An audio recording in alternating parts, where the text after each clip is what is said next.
Good evening, and welcome to Falltoba. I'm your host, Michael Myers. In the late 80s, we got several horror series, such as Friday the 13th and A Nightmare on Elm Street. But once it hit the early 90s, it started to die down. After Freddy being dead and Jason being dead, Wes Craven decided to start a new horror series, Scream, a movie that was a parody of horror movies. Yeah, Scream didn't start out as a legit horror movie. It was originally a parody of horror movies. This started a whole new series of horror movies, such as Scary Movie, where every one they made was a parody of different movies. There was even a few shitty vampire movie parodies made in the early 2000s. Movies such as Vampires Suck, a parody of Twilight, Van Helsing, a parody of Van Helsing, and, I can't believe I'm saying this, Taint Light, an even gayer version of Twilight. Before I go into a fucking tangent, let's get back to why we are here. Scream. Coming out in 1996, the film is about a guy in a mask who goes after teens. Not really that different from previous horror movies, but it made $173 million in the box office, creating a franchise with 3 sequels and a TV show. Can't say much about the show that ran from 2015 to 2019. I never watched. I wasn't that interested in it. Maybe one day I'll sit down and review it. Until then, I'm going to talk about this movie. The film opens up with a young girl played by Drew Barrymore, alone in her home, making popcorn, about to watch a horror movie. Unbeknownst to the girl, a creep in the Ghostface costume is watching her in the bushes. She receives a phone call from the creep. The conversation starts off with the guy giving her horror movie trivia. Name the killer in Halloween. Michael. But it escalates when the creep reveals that he intends to make her not alive. She doesn't call the police because the killer insists that they wouldn't make it in time because they are in the middle of nowhere. You might as well call the police instead of doing what the murder says you shouldn't do, you stupid bitch. The threatening call escalates, and the creep reveals his gimmick, an obsession of horror movies. And if she doesn't want to get cut up, she will have to answer some horror movie trivia. He asks her to name the killer in the first Friday the 13th, but she gets it wrong and says Jason, because everyone knows it was his mother Pamela, right? What makes her look like even more of a dumbass is that she says she saw the movie 20 times. I saw that movie 20 goddamn times! Then you should know Jason's mother, Mrs. Voorhees, was the original killer. Yeah, she's not very smart. Because she got the answer wrong, the creep on the phone has her boyfriend Steve killed, who I neglected to say was there earlier tied up. Oops. Anyway, the killer asks her which door he's hiding in, revealing he's hiding in her house, and she runs to grab a knife, still holding her phone, by the way. Seriously, just call the police. She ends up running outside and she sees a car drive by, but before she can do anything, Ghostface jumps out of the house, tackling her and killing her. Yeah, she died pretty stupidly. All she had to do was call the police, and she wouldn't have died. What a dumbass. It cuts to the next day, and everyone at the high school is all abuzz about the girl's murder. Oh, and her boyfriend's murder. Now, it may seem like the teens at school are making a big deal about the Drew Barrymore killing, but remember, this was the 90s. High school kids being murdered was rare then. We weren't used to it then. Joking. The whole murder thing is what really breaks the ice for the main characters to be introduced. The main protagonist is Sidney Prescott, played by Neve Campbell. Sidney is uneasy about the recent murders, especially when Stu, played by Matthew Lillard, and Randy, played by Jamie Kennedy, talk about the murders in a disrespectful way. Yeah, if your friends can just casually accuse each other of murder, it's probably time to find some new friends. Did you really put her liver in the mailbox? Because I heard that they found her liver in the mailbox. Anyway, Ghostface tries to make Sidney his next victim. But Ghostface seems to be quite incompetent as a killer, when he tries to kill Sidney on 2 separate occasions. It's made clear that Sidney is Ghostface's main target, but it's not said why. Apparently there's a history there. The previous year, Sydney was the center of a huge media blitz involving the murder of her mother Maureen by Cotton Weary, played by Lee Schreiber. Allegedly.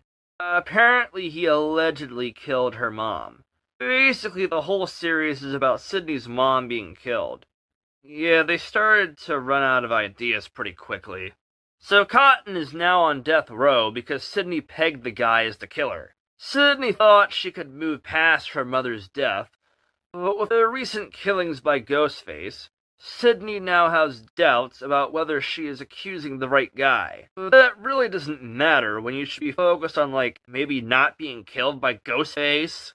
So basically the movie is about everyone trying to figure out who Ghostface is and what he has to do with murdering Sydney's mom. Oh, and Ghostface calling up people and quizzing them about horror movie trivia. That's really just a gimmick. There's not much significance about the killer going around dressed as a slasher villain and quizzing people on slasher movies. Anyway, the movie kinda explains why the killer is in a Ghostface costume because it's a common cheap costume that anyone can buy, therefore making it impossible to track the purchase and to catch the killer. So, there's that. The film still has the structure of a typical slasher movie, with the killer going after people for body counts arbitrarily. So basically the movie is about a girl trying to deal with her mother's death and discovering that the real killer is after her. And then there's the villain of the movie, Ghostface, who's just trying to carry out a typical slasher movie trope. Ghostface doesn't really fit into the story other than just to have a cool villain costume, and to have the movie be a slasher movie. But of course the slasher aspect of the movie does lead into what Scream is most famous for. The film's self-awareness. The world of Scream is basically like the real world, at least as far as pop culture is concerned. All of the classic horror movies we got are also in this world as well, and Randy, played by Jamie Kennedy, saw a lot of them from working at the town's local video store. So he's the movie's horror movie buff, a guy who tries to use his horror movie knowledge to try to figure out the killer's next move. Coming back to the main gimmick of the movie, Scream makes a lot of references to classic horror movies. Some are subtle, others not so subtle. Who is this?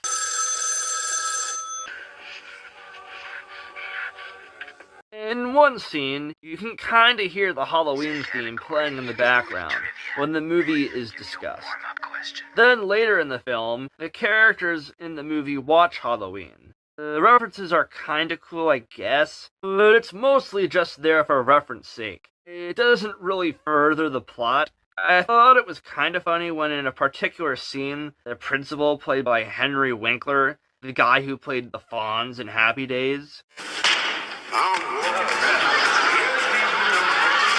gets startled when he hears the janitor named Fred, who incoincidentally is dressed like Freddy from A Nightmare on Elm Street. Alright, that was actually a good nod to A Nightmare on Elm Street. I'll give him that. Coming back to Randy, in this scene when they are all watching horror movies, Randy talks about how to survive and not be unalived. You can't do the dirty, basically. But none of the characters actually use slasher knowledge to survive.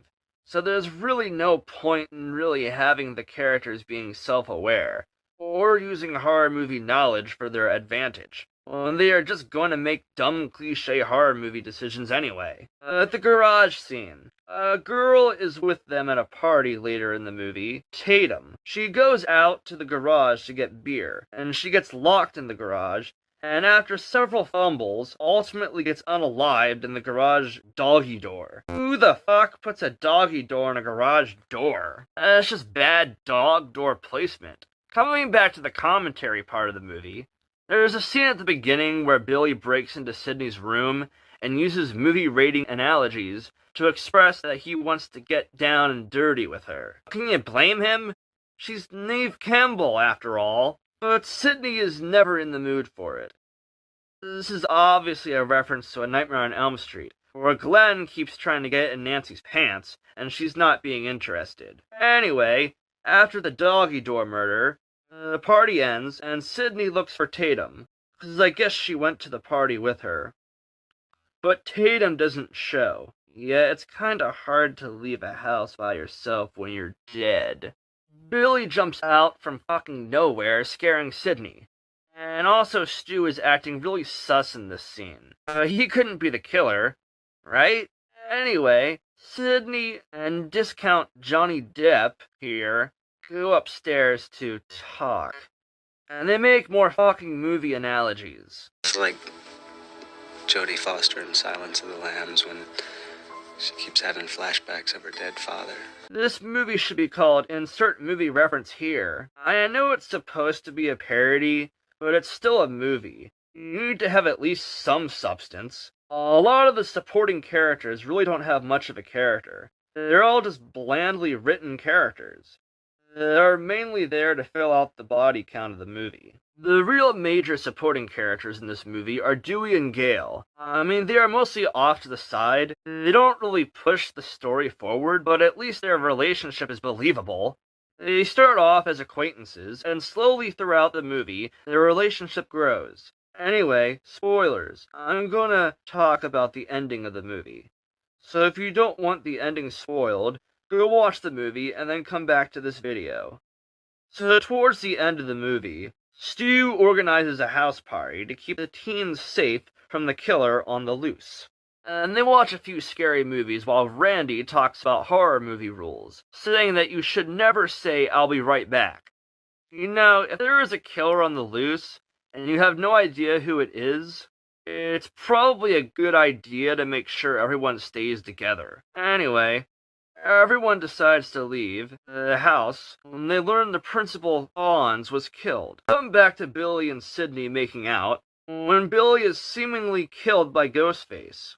And for some reason, Ghostface just stands there and doesn't try to kill her, at least for a few seconds. Once Billy falls to the floor, Ghostface chases Sydney to the house, attempting to kill her. Sydney is able to get outside before he can catch her. Ghostface goes downstairs and sees that Randy is still in the living room watching Halloween. No, James. Watch out. No, he's around. Oh, there he is. I told you. Behind you. Behind you. Hey, his name is Jamie too. Haha. Anyway, Randy is able to get away, and he and Sydney end up on the front porch, where the killer is revealed to be Billy and Stu. Wow, so surprising. I would have never guessed these two guys were the killer. It's also revealed that the killer's voice is produced by a voice modulator that can mask your voice. And the voices produced by the gadget are actually pretty consistent in tone and everything.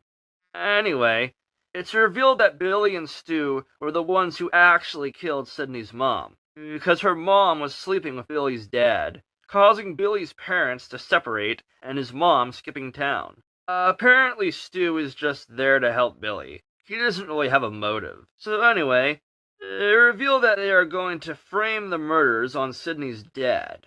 The dad's not really important beyond acting as a plot device in this first movie. Billy and Stu's plan is basically to stab each other, to make it look like they are survivors of Mr. Prescott's mass murder. Anyway, these two idiots get distracted, and Sydney escapes. Billy and Stu end up dying really stupidly, and the movie ends, I guess. Here are a few questions we are left unanswered. Why did Ghostface try to attack Sydney in the school bathroom? He would have had to have been standing in there for like hours, hoping she would go into that particular stall in that particular bathroom all day. And why did Ghostface kill the principal? Like, how did he know that the principal's death would clean everyone out of the house? I guess they all really hated the principal. Well, that was Scream. Does it hold up today? Not really. It's quite dated in dialogue, and the acting is not believable. But it introduced generations to horror movies again. I give this movie a squealing Matthew Lillard out of a discount Johnny Depp. Happy Fall-tober! Hello, is Mike there? Last name, Roch. Hold on, I'll check. My crotch! My crotch! Hey, has anybody seen my crotch lately? Moe's Tavern, Moe speaking. Yes, I'm looking for a Mrs. O'Problem, first name B. Yeah, just a minute, I'll check. B.O. problem? B.O. problem. Come on, guys, do I have a B.O. problem here? You sure do!